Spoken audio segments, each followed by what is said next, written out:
Your liver has no pain receptors. Not one. Which means it can be under serious stress for years and you will feel absolutely nothing. No ache. No signal.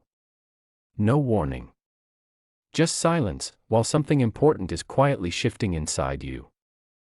Most people only find out something is wrong when a blood test comes back unusual, or a doctor mentions the word fatty during a routine scan scheduled for something else entirely. And by that point, the process has been running for a long time. Here is what makes this specific to your 50s. This is not a story about obvious excess. It is not about people who drink heavily, eat poorly, and ignore every warning sign. It is about people who are doing everything roughly right. Taking their medications. Taking their supplements. Maybe having a glass of wine at dinner because every article they read said that was fine.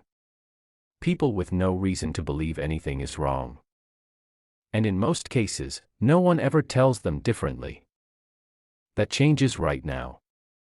Because what actually happens to your liver after 50 is well documented, age-specific, and almost never part of the conversation you have at a routine checkup. Start with the biology.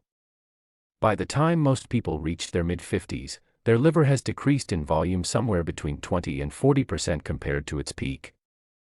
That is not a disease. That is normal aging. But what comes with that volume decrease is a meaningful reduction in blood flow through the liver, the amount of blood moving through it per minute. Blood flow is how your liver performs every function it has. Less flow means slower processing. Slower filtering. Slower clearance of everything that passes through it. A study published in the journal Hepatology found that liver blood flow can decrease by as much as 35 to 40% between ages 25 and 65. Think about that number. The same organ, 1/3 less throughput. And the dosing instructions for your medications, your supplements, your alcohol, they were written for the version of you that had full blood flow. No one updated the label. Here is where it gets genuinely surprising.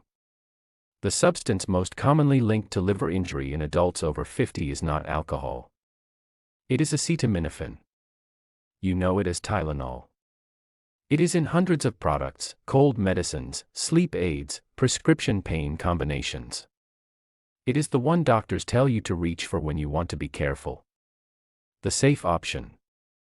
And for most of your adult life, at standard doses, it was. But after 50, your liver's ability to process acetaminophen changes.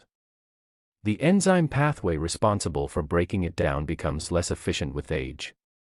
During that process, a toxic byproduct forms.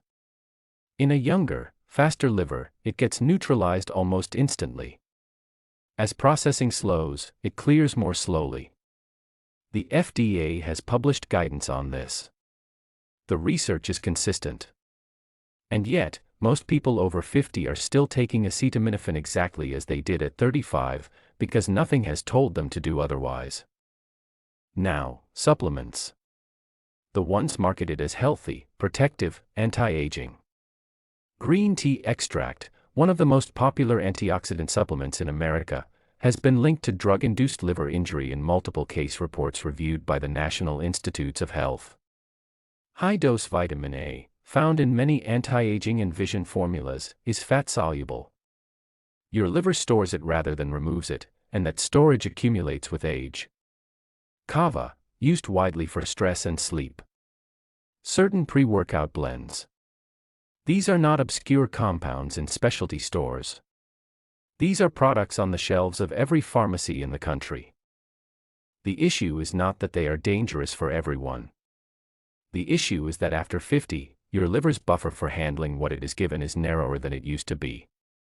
A supplement that clears your system efficiently at 38 may linger measurably longer at 56. And no one tests that interaction, because supplements are not required to prove safety before they reach the market. According to data from the Drug-Induced Liver Injury Network, a research group funded by the NIH, supplements now account for roughly 20% of drug-induced liver injury cases in the United States. That number has been rising. And the people most affected are disproportionately over 50. That data exists. It is just not reaching the conversations most people are having with their doctors. Here is what matters most. Most people experiencing early-stage liver stress after 50 do not feel sick. They feel tired. They feel mentally foggy. They feel like they are simply aging. And that is the trap, because those symptoms have a dozen plausible explanations. Liver function rarely makes the first guess list. It gets filed under stress, poor sleep, or getting older. Nothing changes. Nothing gets investigated. Now let us talk about alcohol, because this is where cultural assumptions make clear thinking difficult. The research on alcohol and the aging liver is not ambiguous. A 2021 study in a peer-reviewed pharmacology journal found that alcohol metabolism slows after 60, meaning blood alcohol levels stay elevated longer compared to younger adults drinking the same amount. The point at which drinking shifts from neutral to inflammatory for your liver drops with age. It drops gradually, slowly enough that you would never notice unless you were tracking it closely. The moderate drinking guidelines that circulate widely were not designed with the aging liver in mind. Researchers at the National Institute on Alcohol Abuse and Alcoholism have been pushing for age-adjusted guidelines for years. That conversation is still ongoing. Which means the safe drinking benchmarks most people rely on today were not calibrated for a liver operating at 55, 62, or 68. That gap, between general guidance and age-specific reality, is where a large amount of unintentional damage quietly happens. Not from recklessness. From being given the wrong reference point. Something else deserves far more attention: non-alcoholic fatty liver disease. People hear fatty liver and assume it belongs to someone who drinks heavily or carries significant weight. It does not. This condition is now the most common liver disease in Western countries. It affects an estimated 25% of the global adult population.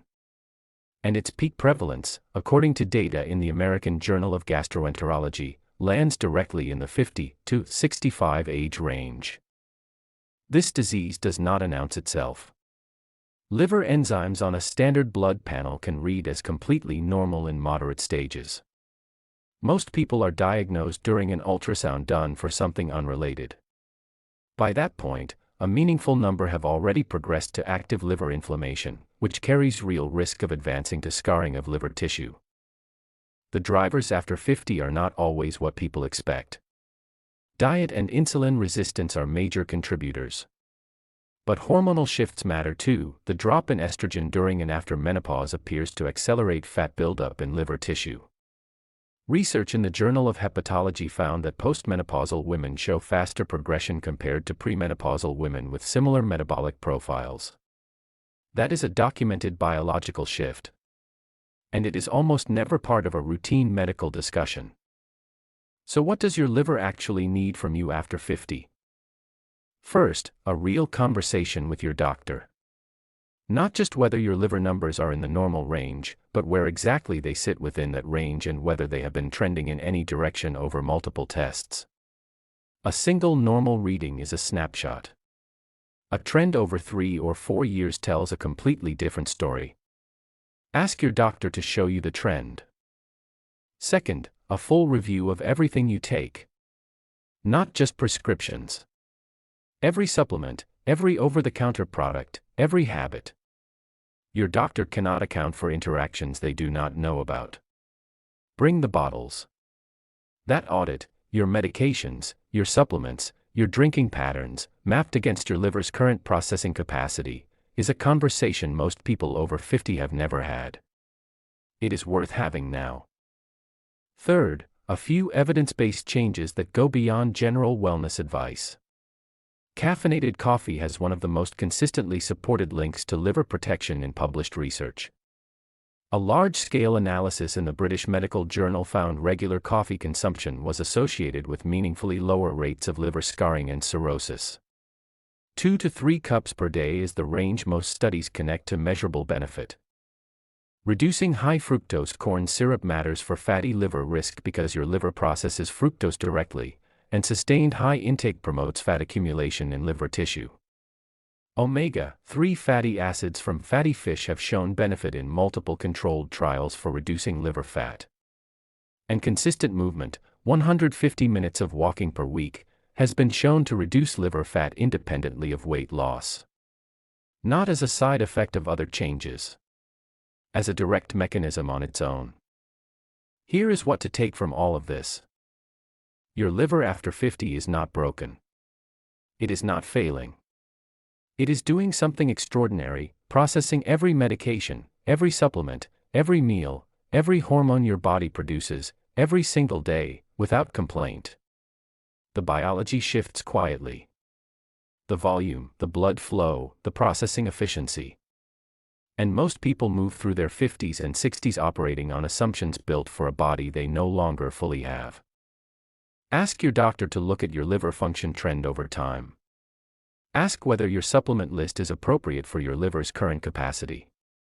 Ask about fatty liver screening if you are between 50 and 65 and have not had an abdominal scan in the last few years.